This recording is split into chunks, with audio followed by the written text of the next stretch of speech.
Assalamualaikum warahmatullahi wabarakatuh. Waalaikumsalam. Alhamdulillahirabbil alamin.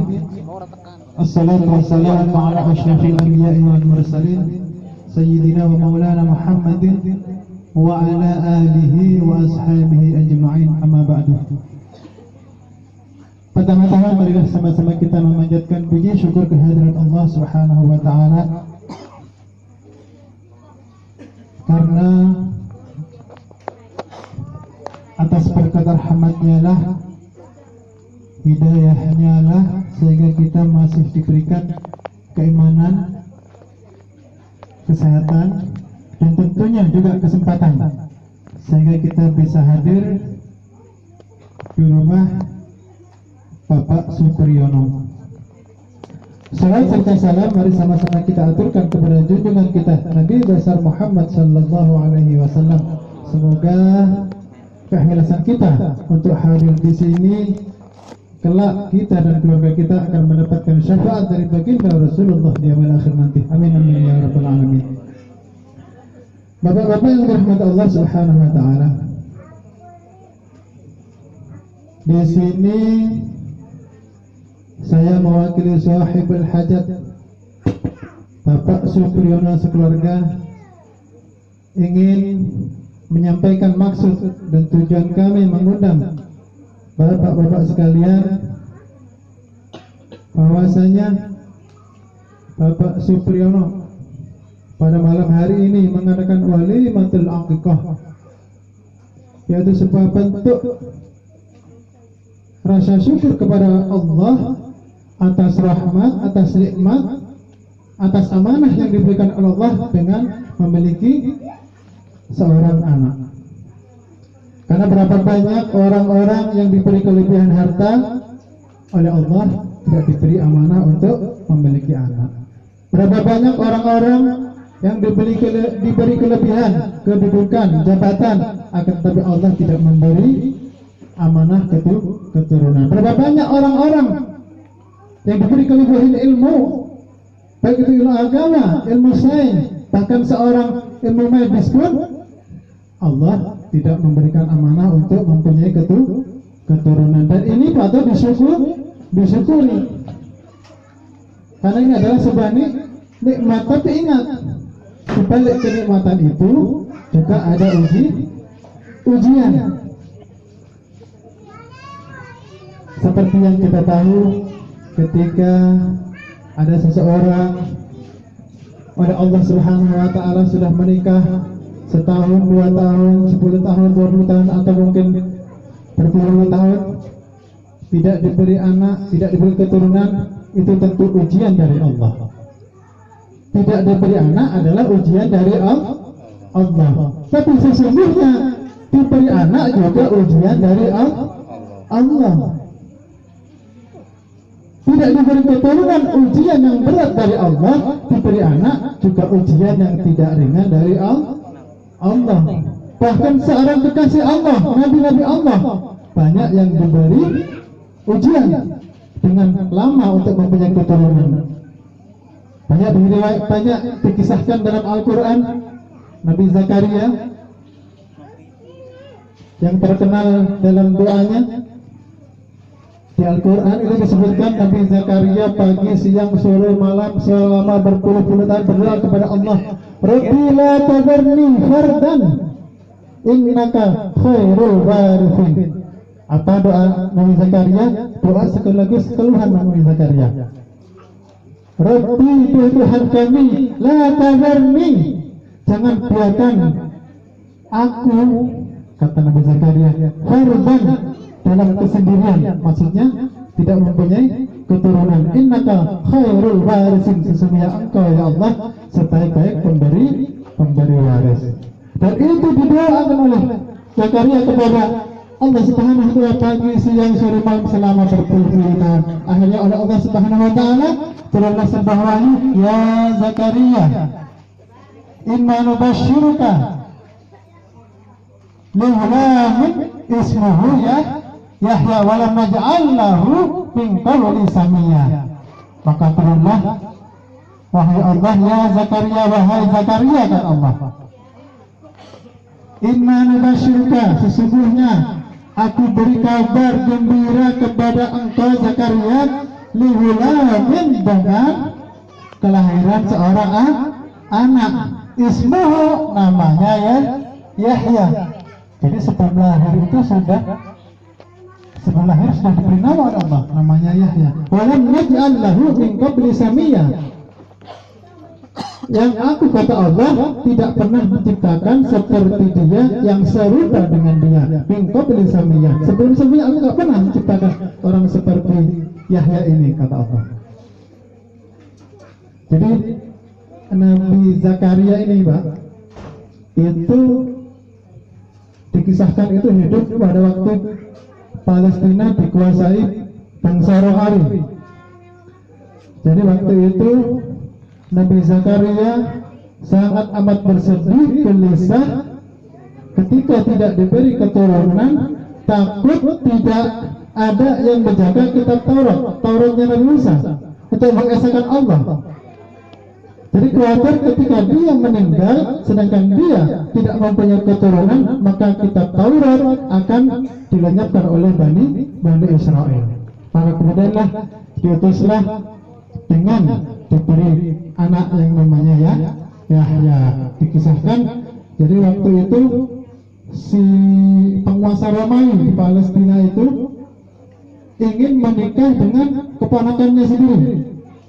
Maka kemudian disampaikanlah oleh Zakaria dan Yahya, Nabi Zakaria dan Yahya, bahwasanya menurut Taurat tidak boleh menikah seorang laki-laki dengan keponakannya sendiri. Tidak boleh. Mendengar seperti itu, maka penguasa Palestina di Kaisar Romawi itu murka. Begitu juga dengan keponakannya, si wanita ini. Dia marah karena dia dianggap Nabi Zakaria dan Yahya menghambat dirinya untuk menjadi ratu. Maka geburulah Nabi Zakaria dan Yahya. Dikisahkan Nabi Yahya waktu itu ditangkap, kemudian dibunuh, sedangkan Nabi Zakaria melarikan diri ke dalam hutan.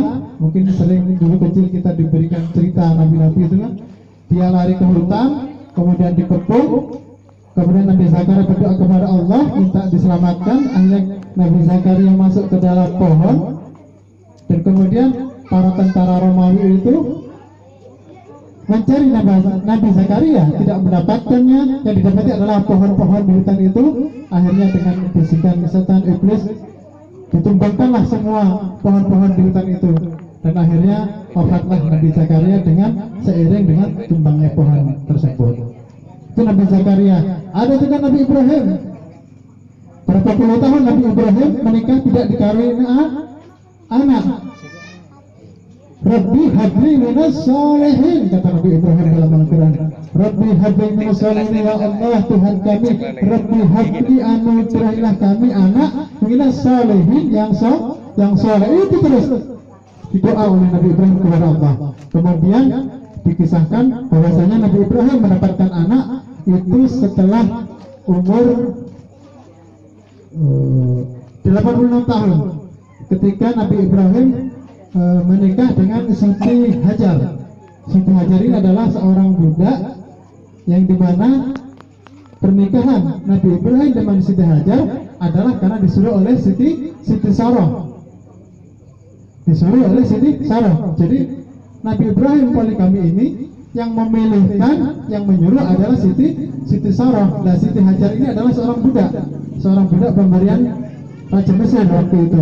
Kemudian setelah Nabi Ibrahim menikah dengan Siti Sarah, dikaruniai anak yang bernama Nabi Ismail. Kemudian tidak berapa lama, beberapa tahun kemudian Siti Sarah juga mengandung dan melahirkan anak yang namanya Nabi Ishak.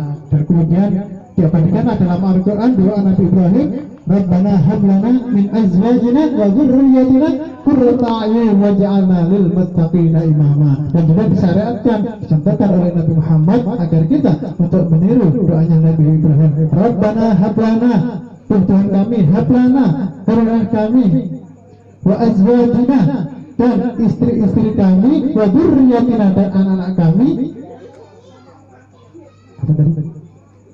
qurrata a'yun, pengenah hati, waj'alna lil muttaqina imama, dan jadikanlah kami, anak-anak kami, pemimpin-pemimpin orang yang bertakwa. Dikabulkanlah Nabi Ibrahim doanya ini, sehingga keturunan beliau yang dari garis Siti Sarah itu Nabi kita Muhammad sallallahu alaihi wasallam, kemudian yang dari Siti Sarah, yang dari Siti Hajar itu sampai kepada Nabi Muhammad, yang dari Siti Sarah itu Nabi Yakub, Nabi Isa. Nah, itu salah satu doa kita untuk anak-anak kita, supaya anak kita berperilaku minimal seperti Nabi. Berarti tidak punya anak, belum punya anak adalah ujian. Punya anak juga ujian. Nabi Nuh punya anak, punya istri, tapi meninggalnya seorang Fatimah. Dia lebih memilih untuk ingkar kepada bapaknya sendiri, untuk ingkar kepada Allah Subhanahu wa ta'ala. Jadi punya anak adalah ujian, tidak punya anak juga ujian. Apalagi yang punya anak perempuan, ini anak perempuan Pak ya, anak perempuan. Katanya dibilang anak perempuan sama laki-laki sama saja, benar nggak? Tidak benar, laki-laki sama perempuan kok sama ya. Perlakuan anak laki-laki dengan perempuan tetap beda, cara merawatnya, cara mengasuhnya, cara mendidiknya, memperlakukannya semua beda. Kalau dia dulu punya anak laki-laki itu adalah suatu kebanggaan, sedangkan punya anak perempuan adalah aib. Maka di zaman Rasulullah punya anak perempuan ini, kata Rasulullah apa? Makanya salah banatin, kata Rasulullah, barang siapa mempunyai 3 anak perempuan, kemudian yu'wihinna wa yakfihinna wa yarhamuhunna, apa kata Rasulullah? Wajabat lahul jannatul bainah. Barang siapa yang mempunyai 3 anak perempuan, kemudian dia yu'wihinna, menjaganya, wa yakfihinna, kemudian mencukupi keperluannya, wa yarhamuhunna, kemudian memberikan kasih sayang kepadanya, kata Rasulullah apa? Wajabat lahu jannah, maka berhak baginya surga. Ini janji Rasulullah ini yang punya anak. Kemudian waqala min ba'di rajul, kemudian berkata sebagian laki-laki, ya Rasul, wa kata ini bagaimana dengan 2 anak perempuan? Kata Rasulullah, waqala kata ini 2 juga masuk surga. Berarti sayang gak dilanjutkan hadisnya. Gimana kalau 1? Berarti kalau 1 nambah lagi supaya jadi 2. Nah, terus bagaimana yang gak punya anak perempuan? Ya, punya anak perempuan sama anak laki-laki itu tetap beda dan cara mengasuhnya. Contoh, misalkan kita punya anak laki-laki umur remaja, jam 11 malam, 12 malam belum pulang. Istri kita nanya, mana si Dole ini gak pulang-pulang? Paling kita jawab apa? Paling main PS, paling main sama teman-temannya, paling main di masjid, tidur di masjid. Nah, coba kalau kita punya anak perempuan remaja, jam 12 malam belum pulang, tanya istri kita, ya, Pak, mana sih kok gak pulang-pulang? Berani kita jawab, paling tidur di rumah pacarnya. Berani kita jawab gitu. Atau mungkin adik kita punya adik perempuan, tinggal di sini, mungkin masih sekolah, kemudian jam 11 malam belum pulang. Istri kita nanya, kemana si adik? Kita bilang, paling sama pacarnya, kelayapan. Berarti beda punya anak laki-laki dengan anak perempuan. Lah bagaimana dengan kita yang mempunyai anak laki-laki atau punya anak perempuan? Maka kita tetap akan mendapatkan surganya Allah selagi anak kita menjadi anak yang soleh dan salehah. Dan bagaimana? Kita sering mendengar anak harus berbakti kepada orang tua. Kewajiban berbaktinya seorang anak kepada orang tua. Padahal anak juga punya hak dari orang tuanya. Hak seorang anak dari orang tuanya. Kata Rasulullah, haqqul walad min alal walid, hak seorang anak dari atau terhadap orang tuanya, apa kata Rasulullah? Ayyuhsina ismahu. Yang pertama ayyuhsina ismahu wa adabahu wa yu'allimuhu al-Qur'an. Dan yang terakhir wa ayyuzawwijahu in atroka. Hak seorang anak dari orang tuanya yang pertama adalah diberikanlah nama yang baik. Kata orang, nama adalah doa. Makanya kita sering kalau misalkan dari Jawa juga banyak nama selamat, untung, bejo. Mungkin orang tuanya berharap doa supaya anaknya selamat, bejo, supaya anaknya bejo, anaknya untung. Maka anak berhak diberikan nama yang baik. Wa atabahu, dan anak berhak untuk diberikan adab, pelajaran akhlak, adab bagaimana seorang anak, akhlak anak terhadap kepada orang tuanya, anak kepada kakaknya, seorang anak kepada adiknya, kepada teman-temannya, nanti kepada teman seagamanya, teman berbeda agama dengan dia. Itu kita wajib memberikan akhlak, pelajaran adab, pelajaran akhlak kepada anak kita. Kemudian adalah wa yu'allimuhul Qur'an. Hak seorang anak dari orang tua adalah diberi pelajaran tentang Al-Quran. Kalau kita nggak sanggup, misalkan nggak ada waktu, kita suruh belajar di TPA, belajar di pesantren di madrasah. Karena anak itu berhak untuk mendapatkan pelajaran Al-Quran. Dan yang terakhir adalah wa'aizawwijahu in atroka. Dan anak berhak untuk dinikahkan in atroka ketika jika cukup umur. Jadi yang mempunyai kewajiban menikahkan itu adalah orang tua. Termasuk biaya. Yang mempunyai kewajiban adalah orang tua. Anak boleh menanggung biaya pernikahan, tapi sebatas membantu orang tua. Yang mempunyai kewajiban adalah orang tua. Ayyuzawwijahu in atroka. Anak berhak dari orang tuanya adalah untuk dinikahkan ketika cukup umur. Jadi orang tua ini pelajaran bagi kita Pak ya. Nanti kalau anak-anak kita sudah menginjak masa-masa sudah untuk menikah, maka yang mempunyai kewajiban untuk menikah adalah untuk menikahkan adalah kita, termasuk biaya dan lain sebagainya. Bukan anak kita, bukan suruh anak kita suruh nyari sendiri, cari dulu sanggupnya, cari dulu biayanya, baru kamu boleh nikah. Bukan, tapi orang tua, karena itu adalah hak seorang anak dari orang tuanya. Nah, untuk itu yang pertama, hak seorang anak dari orang tua. Yang kedua, untuk menjadikan anak yang soleh dan solehah itu supaya bisa memberikan syafaat orang tuanya di surga nanti, bisa memberikan wasilah bagi orang tuanya untuk masuk surga itu. Yang kedua adalah dengan acara walimatul akikah seperti ini, Karena Rasulullah bersabda, kullu ghulamin rahinatun bi aqiqatihi tubahu anhu yawma sabi'ahi wa yukhlaqu wa yusamma. Kullu ghulamin, setiap anak yang dilahirkan rahinatun, tergadaikan bi aqiqatihi, dengan akikahnya. Tubahu anhu, disembelihlah hewan akikah yauma sabihi, di hari ketujuh, wa yukhlaqu, dan dicukur rambutnya, wa yusamma, dan diberikan nama.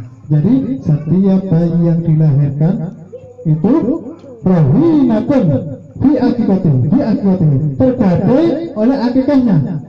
Jadi mana tergadai, Pak? Makna tergadai di sini kalau menurut ulama yang agak keras, kayak seperti Imam Ahmad bin Hanbal, tergadai itu adalah mengartikan bahwasanya seorang anak ketika belum diakekahi, maka dia tidak bisa atau terhalang untuk memberikan syafaat yang berakhir nanti kepada orang tuanya. Itu menurut Imam Ahmad bin Hanbal. Akan tetapi menurut jumhur ulama, mayoritas ulama mengartikan tergadai ini adalah ketika anak diakekahi itu melepaskan kegelisahan seorang anak. Jadi dikiaskan seperti kegelisahan seorang yang punya hutang dengan menggadaikan. Jadi kalau hutang yang sudah dilunasi, otomatis yang digadaikan tadi sudah dikembalikan. Jadi selayaknya orang yang mempunyai gadai, orang mempunyai hutang dengan menggadaikan, dia akan gelisah sebelum membayar yang digadaikan itu. Jadi jumhur ulama mengatakan pergadaikan di sini adalah untuk melepaskan kegelisahan anak di dunia dan di akhirat. Dan selama tidak ada nas dalam Al-Quran maupun hadis untuk mewajibkan akikah, bahwa berarti akikah adalah sunnah mu'akkadah. Berarti akikah adalah sunnah yang dianjurkan, tidak wajib. Akan tetapi apabila orang tuanya mampu kemudian tidak mengakikahi, berarti sama saja dengan tidak ittiba pada Rasulullah Shallallahu Alaihi Wasallam, kecuali kalau tidak mampu. Jadi itu maka tuzbahu anhu yawma sabihi, disembelihlah hewan akikah, disembelihlah hewan akikah. Jadi disembelih hewan akikah ini disyariatkan adalah kambing 2 ekor untuk anak laki-laki, 1 ekor untuk anak perempuan. Kenapa kambing? Kok nggak unta gitu? Mungkin kalau unta, mungkin sebagian besar umatnya Rasulullah ini banyak yang tidak mampu untuk berakikah. Nah, kalau bayangkan kalau misalnya 1 unta harga 100 juta, siapa yang mau akikah? Kita beli rumah harga 40 juta aja 15 tahun nunggu mas Pak ya. Apalagi unta yang 100 juta. Rumah yang harga 40 juta 10 tahun atau 15 tahun baru lunas, apalagi dengan seekor unta. Jadi hewan-hewan yang disyariatkan dalam Islam ini pasti tidak akan punah. Kambing, sapi, kerbau, domba itu pasti tidak akan punah.